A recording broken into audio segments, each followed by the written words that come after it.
Hello everyone, good morning. स्वागत है आप सभी का ऑनलाइन स्टडी में। इस वीडियो में हम बात करेंगे इंडियन पॉलिटी का एक बहुत इंपॉर्टेंट टॉपिक और ये है राष्ट्रपति। जैसा कि आपको पता है कि संघ जो है उसमें कई चीज़ें बांटी गए हैं और इसमें हम सबसे पहला टॉपिक देखेंगे राष्ट्रपति, क्योंकि अगर इस टॉपिक में अगर सारे चीज़ों को कवर किया जाए तो क्वेश्चंस बहुत ज़्यादा हो जाएंगे और वीडियो भी बहुत ज़्यादा लंबी होगी। इस वजह से हम इसको टॉपिक वाइज अलग अलग कर देंगे, राष्ट्रपति को अलग, उपराष्ट्रपति को अलग, इस तरह से करके हम सारे टॉपिक्स को क्लियर करेंगे। ठीक है, तो इस वीडियो को एंड तक जरूर देखिए। इसमें जो भी क्वेश्चन आपके साथ डिस्कस किए जाएंगे वो काफ़ी अच्छे क्वेश्चन से, बहुत इंपॉर्टेंट क्वेश्चन का यहाँ पे कलेक्शन मैंने करके लेकर आया है आपके लिए। तो चलिए वीडियो को शुरू करते हैं।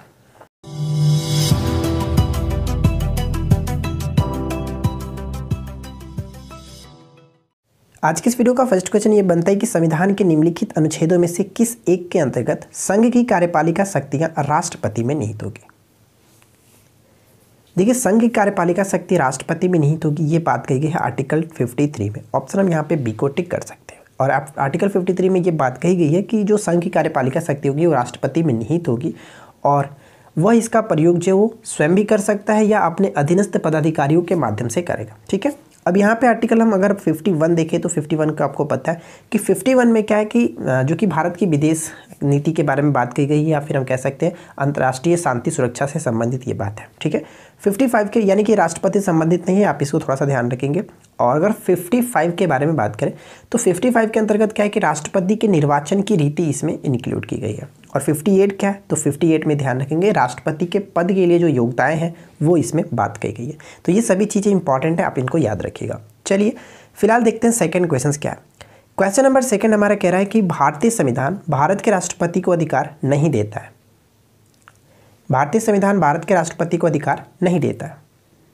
सही आंसर क्या है कि राज्यों के मुख्यमंत्री की नियुक्ति जो राष्ट्रपति के द्वारा नहीं की जाती, यह अधिकार राष्ट्रपति का नहीं है। ऑप्शन हम यहाँ पे बी को टिक करेंगे। ठीक है, क्वेश्चन नंबर 3 कह रहा है भारत के राष्ट्रपति की शक्तियों के बारे में निम्नलिखित में से कौन सा एक सही नहीं है। ठीक है, सही नहीं है, क्या होगा इस क्वेश्चन का सही आंसर।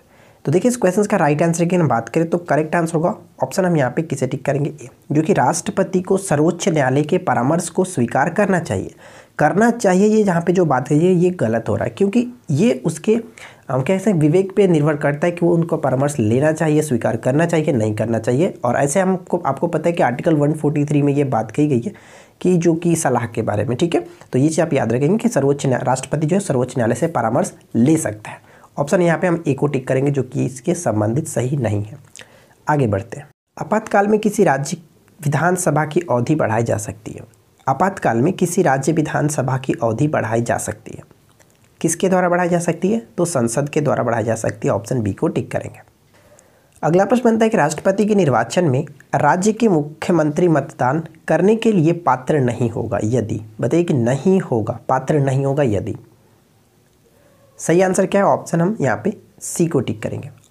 यदि वह राज्य विधानमंडल के उच्च सदन का सदस्य हो। विधानमंडल के उच्च सदन का मतलब कि विधान परिषद कह सकते हैं, विधान परिषद का वो सदस्य हो तो वो मतदान करने के पात्र नहीं होता है। ऑप्शन यहाँ पे सी को टिक करेंगे। क्वेश्चन नंबर 6 है कि भारत के राष्ट्रपति के चुनाव के लिए चुनाव मंडल के सदस्य होते हैं। मैंने 2 से 3 दिन पहले अपने वेबसाइट पे एक लिंक पोस्ट किया था और मैं आपको बताया था कि उपराष्ट्रपति और राष्ट्रपति के निर्वाचक मंडल में कौन कौन शामिल होते हैं। जिन लोगों ने उसके बारे में पढ़ा होगा तो उनको सब चीज़ अच्छे से क्लियर हो गया होगा। अगर आपने नहीं पढ़ा तो आप जाकर के वेबसाइट पे पढ़ सकते हैं। फिलहाल हम बात करते हैं इस क्वेश्चन के राइट आंसर की। देखिए, भारत के राष्ट्रपति के चुनाव के लिए जो चुनाव मंडल होता है उसमें कौन कौन से शामिल होते हैं, तो उसमें हम शामिल होते हैं, हम ये कह सकते हैं कि जो राष्ट्रपति का निर्वाचक मंडल होता है उसमें तो सबसे पहले दोनों सदनों के सदस्य, निर्वाचित सदस्य शामिल होते हैं, दोनों सदनों के निर्वाचित सदस्य। ठीक है, उसी तरह से हम बात करें तो विधानसभाओं के निर्वाचित सदस्य शामिल होते हैं और साथ ही साथ दिल्ली और पांडुचेरी के निर्वाचित सदस्य भी शामिल, दिल्ली और पांडुचेरी के विधानसभा के जो कि निर्वाचित सदस्य शामिल होते हैं। तो ये चीज़ आप याद रखेंगे। तो हम यहाँ पे कह सकते हैं क्या, लोकसभा के चुने हुए सदस्य बिल्कुल सही, राज्यसभा के चुने हुए सदस्य ये भी बिल्कुल सही, और राज्य विधानसभा के चुने हुए सदस्य, यहाँ पे तीनों के तीनों पॉइंट्स बिल्कुल सही होगा। लेकिन राज्य विधान परिषद के चुने हुए सदस्य ये शामिल नहीं होते। तो 1 2 3 यहाँ पे करेक्ट आंसर है, जो कि हम ऑप्शन सी को टिक करेंगे। 1 2 3। ठीक है, मुझे उम्मीद है कि आप ये बात समझ चुके होंगे।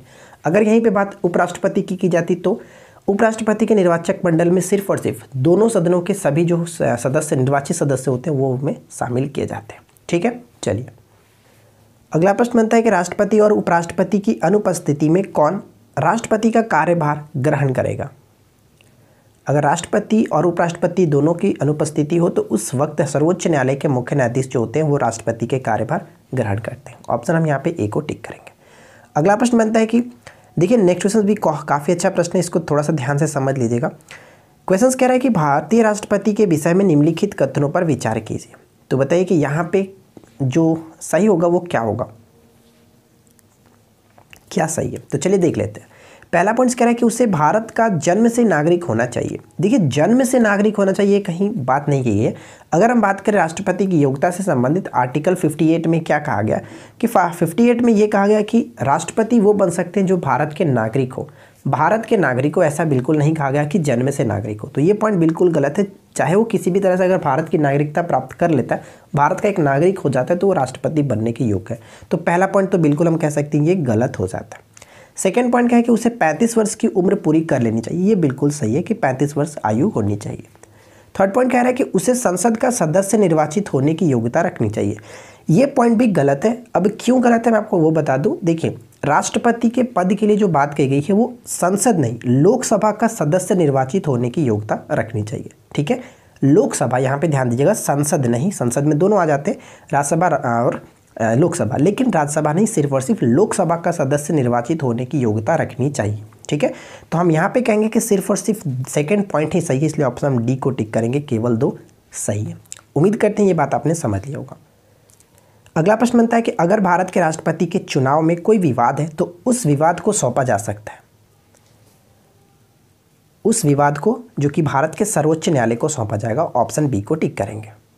अगला प्रश्न बनता है कि भारत के राष्ट्रपति चुने जाते हैं। बताइए कि भारत के राष्ट्रपति जो चुने जाते हैं कहाँ से चुने जाते हैं। तो राज्यसभा, लोकसभा और राज्यों के विधानसभाओं के निर्वाचित सदस्यों द्वारा। ऑप्शन हम डी को टिक करेंगे और यही जस्ट हम लोगों ने ऊपर में देखा था। ठीक है, चलिए आगे की तरफ बढ़ते हैं। और अगला प्रश्न क्या बनता है, ध्यान दीजिएगा। जब केंद्रीय मंत्रिमंडल ने वर्ष 2002 में चुनावी सुधारों पर अध्यादेश, ध्यान दीजिएगा यहाँ पे एक वर्ड है और इसी वर्ड से आप क्लियर कर सकते हैं कि अध्यादेश में बिना किसी बदलाव के उसे राष्ट्रपति को वापस भेजा, तब राष्ट्रपति ने भारतीय संविधान के कौन से अनुच्छेद के अंतर्गत अब उस पर अपनी सहमति दी थी। अध्यादेश से संबंधित यहाँ पे बात कही जा रही है, तो आपको पता है कि राष्ट्रपति के अध्यादेश से संबंधित जो आर्टिकल है वो क्या है, 121 यानी कि 123 है ना, 121 के तहत वो जारी करता है। तो हम वहाँ पे ऑप्शन सी को टिक करेंगे। ध्यान रखिएगा, option C will be correct answer. बहुत इंपॉर्टेंट क्वेश्चन है, अच्छे से इसको याद रखेंगे। चलिए आगे की तरफ बढ़ते हैं। अगला प्रश्न बनता है कि भारत के राष्ट्रपति का चुनाव किया जाता है। भारत के राष्ट्रपति का चुनाव किस तरह से किया जाता है। आर्टिकल 55 के अनुसार कहा गया है कि राष्ट्रपति का निर्वाचन जो है वो अनुपातिक प्रतिनिधित्व पद्धति के अनुसार एकल संक्रमणीय मत प्रणाली पर होगा। एकल संक्रमणीय मत प्रणाली, ऑप्शन हम बी को टिक करेंगे। और ये निर्वाचन किस तरह से होता है, तो गुप्त मतदान के द्वारा होता है। ऑप्शन हम बी को टिक करेंगे। ठीक है, अगला प्रश्न बनता है कि भारतीय संविधान के किस अनुच्छेद के अंतर्गत भारत सरकार का दायित्व है कि वह बाह्य आक्रमण एवं आंतरिक अशांति से राज्यों की रक्षा करे। राज्यों की रक्षा करे की अगर बात की जा रही है तो 355 होगा। ठीक है, अगर रक्षा नहीं कर पाता है तो उसके अंतर्गत क्या होता है कि 356 कहता है, तो वो राष्ट्रपति शासन लागू हो जाता है। तो ध्यान रखिएगा, रक्षा करे की बात की जा रही है तो वहाँ पे 355 को हम टिक करेंगे। चलिए अगला प्रश्न भी देखते हैं। नेक्स्ट क्वेश्चन कह रहा है कि निम्नलिखित में से राष्ट्रपति किसकी नियुक्ति करता है। भारत के जो राष्ट्रपति हैं वो किसकी नियुक्ति करते हैं। तो भारत के महान्यायवादी की नियुक्ति भी राष्ट्रपति करते हैं, राज्य में राज्यपाल की नियुक्ति भी वही करते हैं, नियंत्रक एवं महालेखा परीक्षक की नियुक्ति भी राष्ट्रपति ही करते हैं। उपरोक्त सभी यहाँ पे सही होगा, ऑप्शन डी को टिक करेंगे। अगला प्रश्न बनता है कि राष्ट्रपति 5 वर्ष तक अपने पद पर रहता है। बताइए कि कब से लेकर के वो अपने पद पर रहता है। राष्ट्रपति 5 वर्ष तक अपने पद पर रहते हैं, तो कब से लेकर, अपने पद ग्रहण के दिन से। ऑप्शन सी को टिक करेंगे। ठीक है, नेक्स्ट वन है कि भारत के राष्ट्रपति को यह अधिकार नहीं प्राप्त है कि वह, कौन सा अधिकार नहीं प्राप्त है। सही आंसर क्या होगा, करेक्ट आंसर ऑप्शन बी, यानी कि सर्वोच्च न्यायालय के न्यायाधीशों को हटाए जाने का जो अधिकार है वो राष्ट्रपति को नहीं प्राप्त है। ठीक है, हम यहाँ पे ऑप्शन जो कि बी को टिक करेंगे।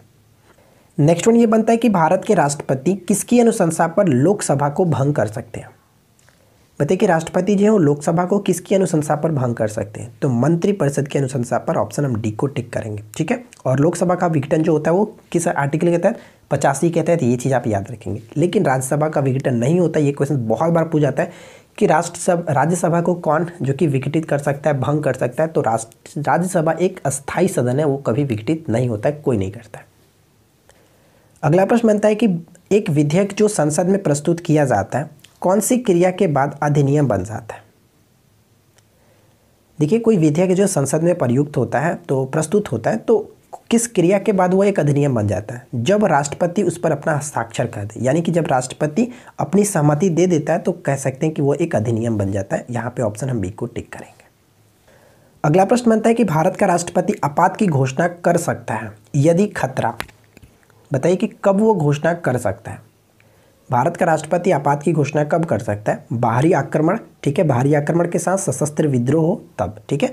और ये बात जो कि 352 के अंतर्गत कही गई है कि युद्ध या फिर बाह्य आक्रमण या सशस्त्र विद्रोह की उस वक्त जो कि आपात की घोषणा की जा सकती है, ठीक है। और ये जो घोषणा होती है 1 माह के भीतर जो कि संसद के द्वारा अनुमोदन भी किया जाना चाहिए, ठीक है। उसके पश्चात यानी कि अनुमोदन के पश्चात ये 6 माह तक लागू रहता है, तो ध्यान रखेंगे। यहाँ पे 1 और 3 बिल्कुल सही है, इसलिए हम ऑप्शन डी को टिक करेंगे। अगला प्रश्न बनता है कि भारतीय संविधान के किस अनुच्छेद के तहत राष्ट्रपति पर महाभियोग चलाया जा सकता है। राष्ट्रपति पर जो महाभियोग चलाया जाता है वो आर्टिकल 61 के तहत चला जाता है। ऑप्शन हम यहाँ पे डी को टिक करेंगे, ठीक है। चलिए अगला प्रश्न क्या बनता है, नेक्स्ट क्वेश्चन है कि लोकसभा और राज्यसभा की संयुक्त बैठक किसके द्वारा आहूत की जाती है, कौन बुलाता है। तो लोकसभा और राज्यसभा का जो संयुक्त बैठक होता है वो बुलाता है राष्ट्रपति के द्वारा बुलाई जाती है। ऑप्शन हम यहाँ पे ए को टिक करेंगे, ठीक है। और संयुक्त अधिवेशन की बात जो है वो किस आर्टिकल में कही गई है, तो 108 में कही गई है, ये चीज़ भी याद रखिएगा, 108। चलिए अगला प्रश्न क्या बनता है, नेक्स्ट वन ये है कि निम्नलिखित में से किसको किसी भौगोलिक क्षेत्र को अनुसूचित क्षेत्र घोषित करने का संवैधानिक अधिकार है। तो इस क्वेश्चन का सही आंसर क्या है कि राष्ट्रपति को ये अधिकार है, ठीक है। ऑप्शन डी को टिक करेंगे। नेक्स्ट वन ये बनता है कि वह राष्ट्र का प्रतिनिधित्व करता है परंतु राष्ट्र का नेतृत्व नहीं करता, यह निम्न में से किस पर लागू होती है। ये जो लागू होती है किस पे लागू होती है, राष्ट्रपति पे लागू होती है। ऑप्शन बी को यहाँ पे टिक किया जा सकता है। अगला प्रश्न बनता है कि अध्यक्षात्मक सरकार या फिर अध्यक्षात्मक शासन का उदय जो है सर्वप्रथम किस देश में हुआ था। देखिए अध्यक्षात्मक शासन को हम लोग और भी किस नाम से जानते हैं, जैसे गैर उत्तरदायी सरकार कह सकते हैं, गैर संसदीय सरकार कहा जाता है, या फिर निश्चित कार्यकारी व्यवस्था भी कहा जाता है। और ये सबसे पहले यूएसए में जो कि उदय हुआ था। ऑप्शन हम डी को टिक करेंगे। अगला प्रश्न बनता है कि संसद के लिए राष्ट्रपति का अभिभाषण कौन तैयार करता है। और ये क्वेश्चन बहुत बार पूछा भी गया है, ध्यान रखिएगा। संसद के लिए राष्ट्रपति का जो अभिभाषण है तैयार कौन करता है, केंद्रीय मंत्रिमंडल। ऑप्शन हम यहाँ पे बी को टिक करेंगे। नेक्स्ट क्वेश्चन क्या है कि संविधान के किस अनुच्छेद के अंतर्गत राष्ट्रपति संघीय मंत्रिपरिषद की सलाह मानने के लिए बाध्य है। सही आंसर होगा आर्टिकल 74, ठीक है। आर्टिकल 74 यहाँ पे बिल्कुल सही आंसर हो जाता है। नेक्स्ट है कि अध्यादेश जारी करने का अधिकार राष्ट्रपति का कौन सा अधिकार है। जो राष्ट्रपति अध्यादेश जारी करता है 123 के तहत ये कौन सा अधिकार है, राष्ट्रपति का कौन सा अधिकार है। तो हम कह सकते हैं कि ये जो है विधायी अधिकार है, विधायी जो कह सकते हैं, बिल्कुल विधायी शक्तियाँ भी कह सकते हैं। ऑप्शन यहाँ पे ए बिल्कुल सही आंसर होगा। या फिर हम ये कह सकते हैं कि अधिवेशन बुलाने का अधिकार हो, या फिर सत्रावासन जो की घोषणा की जाती है वो, या फिर अध्यादेश जारी करने की शक्ति, ये सभी के सभी विधायी शक्तियाँ हैं या फिर विधायी अधिकार हम कह सकते हैं, ठीक है। चलिए अगला प्रश्न बनता है कि भारत के राष्ट्रपति के पास कौन कौन सी वीटो शक्तियाँ हैं। भारत के राष्ट्रपति के पास कौन कौन सी वीटो शक्तियाँ, तो यहाँ पे ऑप्शन डी बिल्कुल सही आंसर होगा, यानी कि पूर्ण वीटो, निलंबित वीटो और पॉकेट वीटो, तीनों के तीनों यहाँ पे बिल्कुल सही है, इसलिए ऑप्शन हम यहाँ पे डी को टिक करेंगे। अगला प्रश्न बनता है कि किन किन परिस्थितियों में राष्ट्रपति संसद का संयुक्त अधिवेशन आहूत कर सकते हैं। तो देखिए इस क्वेश्चन का सही आंसर क्या है, राइट आंसर होगा ऑप्शन डी, यानी कि उपयुक्त सभी परिस्थितियों में, जैसे कि एक सदन द्वारा पारित विधेयक को दूसरे सदन द्वारा रद्द कर देना, या फिर ये हो सकता है कि एक सदन द्वारा विधेयक में प्रस्तावित संशोधन दूसरे सदन द्वारा स्वीकार न किया जाना, या फिर ये भी हो सकता है कि एक सदन द्वारा विधेयक की प्राप्ति के 6 माह तक कोई कार्यवाही न करना। इन तीनों परिस्थितियों में जो कि की जा सकती है। ऑप्शन यहाँ पे डी बिल्कुल सही आंसर है। अच्छा ये क्वेश्चन डेफिनेटली पूछा जाता है कि अगर जब संयुक्त अधिवेशन होता है, ठीक है, जो संयुक्त अधिवेशन राष्ट्रपति के द्वारा बुलाई जाती है तो उसकी अध्यक्षता कौन करता है। उसकी अध्यक्षता लोकसभा का अध्यक्ष करता है, ध्यान रखेंगे। अगला प्रश्न, राष्ट्रपति द्वारा जारी अध्यादेश संसद का अधिवेशन आरंभ होने के कितने दिनों तक अधिक से अधिक एक बार में प्रभावी रह सकता है। तो जो अध्यादेश संसद का अधिवेशन आरंभ होने के राष्ट्रपति जो अध्यादेश जारी होता है वो 6 सप्ताह तक, यानी हम ऑप्शन सी को टिक करेंगे, 6 सप्ताह तक। राष्ट्रपति अपनी क्षमादान शक्तियों का प्रयोग निम्न में से किस प्रकार के दंड के मामले में कर सकता है? तो इस क्वेश्चन का सही आंसर क्या है? देखिए, मैं आपको बता दूं कि मृत्यु दंड भी कर सकते हैं, सैनिक अदालत द्वारा दिए गए दंड में भी कर सकते हैं, और ऐसे मामले में दिए गए दंड जो कि संघीय कार्यपालिका के क्षेत्राधिकार के अंतर्गत आते हैं, ये सभी के सभी मामलों में जो कि कर सकते हैं क्षमादान। आपको पता है कि राष्ट्रपति के क्षमादान की शक्ति जो आर्टिकल 22 के अंतर्गत कहा गया, ऑप्शन यहाँ पे हम डी को टिक करेंगे, उपरोक्त सभी। ठीक है, चलिए देखिए नेक्स्ट वन क्या कह रहा है, निम्नलिखित में से कौन सा संवैधानिक विशेषाधिकार राष्ट्रपति का नहीं है? राष्ट्रपति का नहीं है, बताइए। तो देखिए इस क्वेश्चन का सही आंसर क्या होगा कि वित्तीय बिल को पुनर्विचार हेतु लौटाना, ये इसके अंतर्गत नहीं आता। यानी कि राष्ट्रपति के अधिकार नहीं है कि वित्तीय बिल को पुनर्विचार के लिए लौटाया जा सके। ठीक है, साधारण बिल को तो वो पुनर्विचार के लिए लौटा सकते हैं, लेकिन वो वित्तीय बिल को नहीं। यानी हम ऑप्शन यहाँ पे बी को टिक करेंगे। नेक्स्ट वन बनता है कि भारतीय संविधान के अनुच्छेद 352 के अनुसार राष्ट्रीय आपात की उद्घोषणा या फिर घोषणा कह सकते हैं निम्नलिखित में से किन परिस्थितियों में की जा सकती है? ऑलरेडी ये क्वेश्चन हम लोगों ने ऊपर में देखा था। अब क्या यहाँ पे सही आंसर क्या होगा? युद्ध, बाह्य आक्रमण या फिर सशस्त्र विद्रोह। यानी हम ऑप्शन डी को टिक करेंगे। ठीक है, अगला प्रश्न क्या बनता है कि संविधान असाधारण परिस्थितियों में राष्ट्रपति को राज्यपाल के कृत्यों के निर्वहन हेतु उपबंध कर सकता है। राष्ट्रपति को राज्यपाल के कृत्यों के निर्वहन हेतु उपबंध कर सकता है, किस आर्टिकल के तहत? तो 160 के तहत। यहाँ पे ऑप्शन हम ए को टिक करेंगे, आर्टिकल 160। ठीक है, चलिए अगला प्रश्न देखिए। नेक्स्ट क्वेश्चन कह रहा है कि संविधान के उल्लंघन के आधार पर राष्ट्रपति के विरुद्ध किसके द्वारा महाभियोग चलाया जा सकता है या फिर लगाया जा सकता है? और ये one of the most important questions, कई बार ये क्वेश्चंस पूछा गया। तो ध्यान रखिएगा, महाभियोग जो लगाया जा सकता है या फिर महाभियोग का जो प्रक्रिया वो स्टार्ट की जा सकती है संसद के किसी भी सदन से, यानी कि संसद के दोनों सदनों द्वारा। हम यहाँ पे ऑप्शन डी को टिक करेंगे। ठीक है, ऑप्शन डी करेक्ट आंसर हो जाता है। अगला प्रश्न ये बनता है कि भारतीय संविधान के निम्नलिखित में से किस संशोधन द्वारा राष्ट्रपति को कोई भी मामला मंत्रिपरिषद द्वारा पुनर्विचार किए जाने के लिए वापस भेजने का अधिकार दिया गया? करेक्ट आंसर होगा ऑप्शन डी, 44वें संविधान संशोधन के तहत। ऑप्शन डी करेक्ट होगा। नेक्स्ट क्वेश्चन बनता है कि भारतीय संविधान के किस अनुच्छेद के अंतर्गत राष्ट्रपति संसद के दोनों सदनों द्वारा पारित किसी बिल पर अपनी स्वीकृति रोक सकते हैं? किस आर्टिकल के तहत? सही आंसर होगा ऑप्शन डी, 111 के तहत अपनी स्वीकृति को रोक सकते हैं। ठीक है, अगला क्वेश्चन नेक्स्ट है कि भारत के कार्यपालिका अध्यक्ष कौन होते हैं? ठीक है, भारत के कार्यपालिका के अध्यक्ष कौन होते हैं? तो करेक्ट आंसर क्या होगा? भारत के कार्यपालिका के अध्यक्ष जो होते हैं वो राष्ट्रपति होते हैं। यहाँ पे ऑप्शन हम ए को टिक करेंगे। ठीक है, संघीय कार्यपालिका का प्रधान राष्ट्रपति होता है। आर्टिकल 52 में ये बात कही गई है, ध्यान रखिएगा।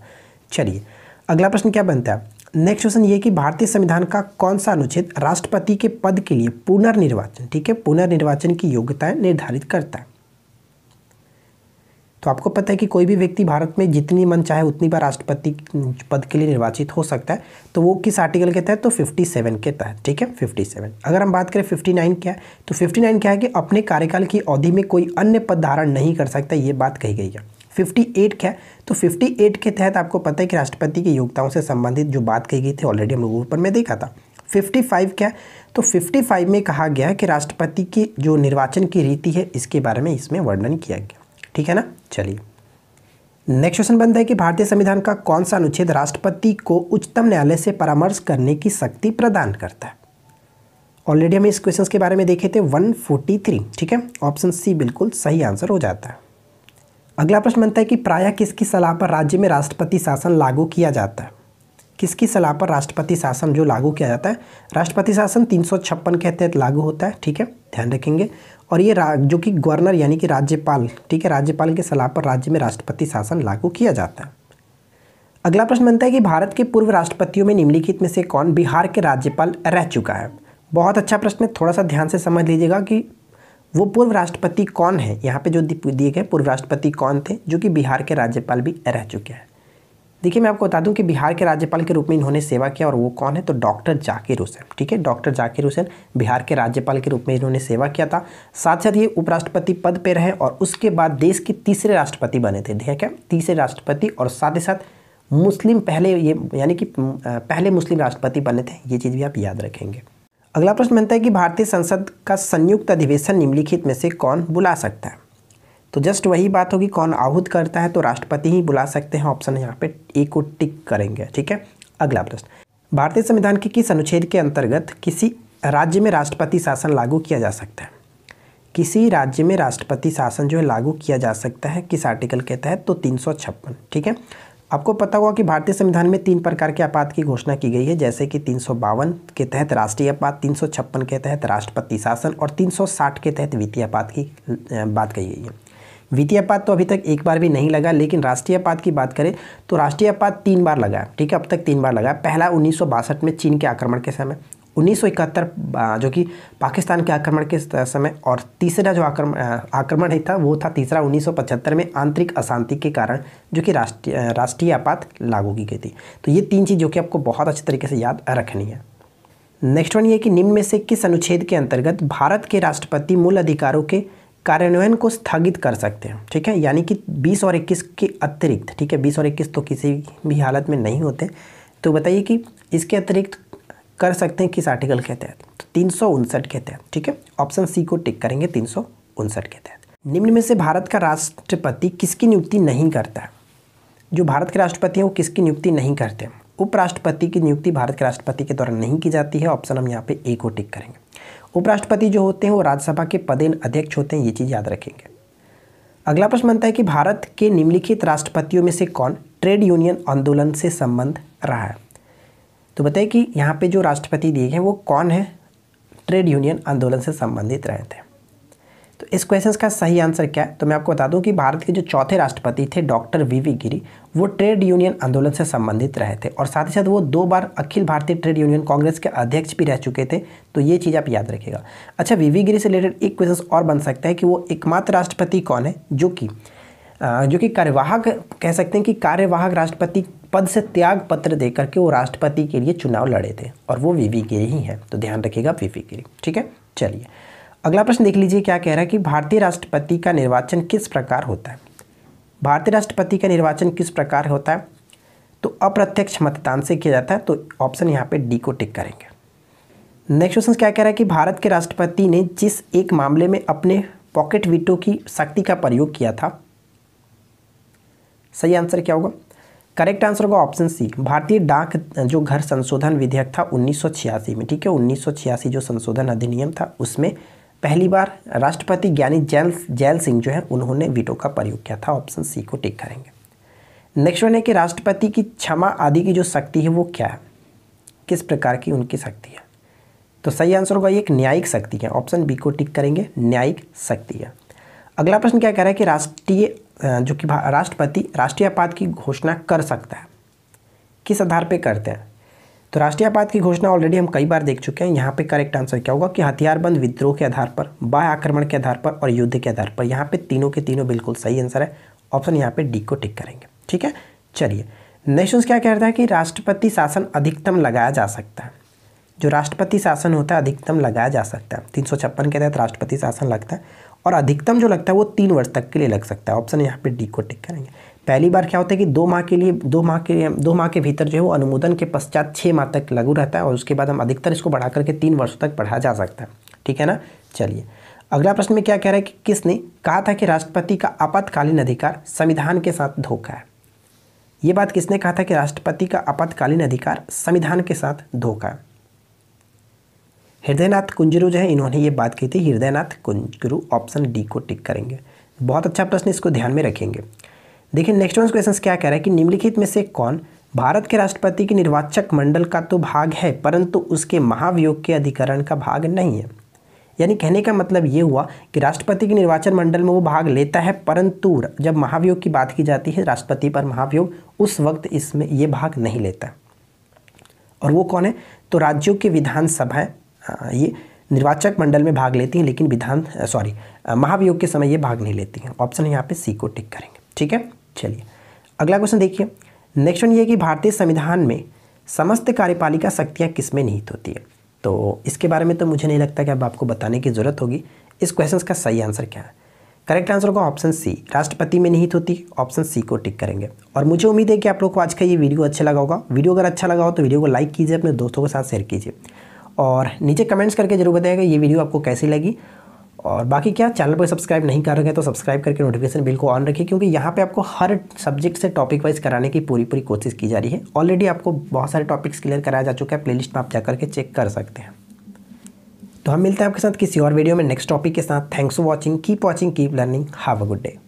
छोटा सा अपडेट आपके साथ शेयर करना चाहता हूँ। अनअकैडमी पे बिहार एसआई की जो न्यू वैकेंसी है उसके लिए कोर्सेज कराया जा रहा है। 1 नवंबर से बैचेस स्टार्ट हो चुकी है। अगर आप इंटरेस्ट रखते हैं तो आप हम इस वीडियो के नीचे डिस्क्रिप्शन में एक लिंक दिया गया, आप वहाँ पे लिंक पे जाकर के चेक कर सकते हैं। वीडियो अच्छी लगे तो आप हमारे कोर्सेज को भी परचेज करना चाहें तो कोर्सेज को परचेज कर सकते हैं। रेफरल कोड निरंजन 10 का यूज़ करने से आपको 10% का एक्स्ट्रा डिस्काउंट मिल जाएगा।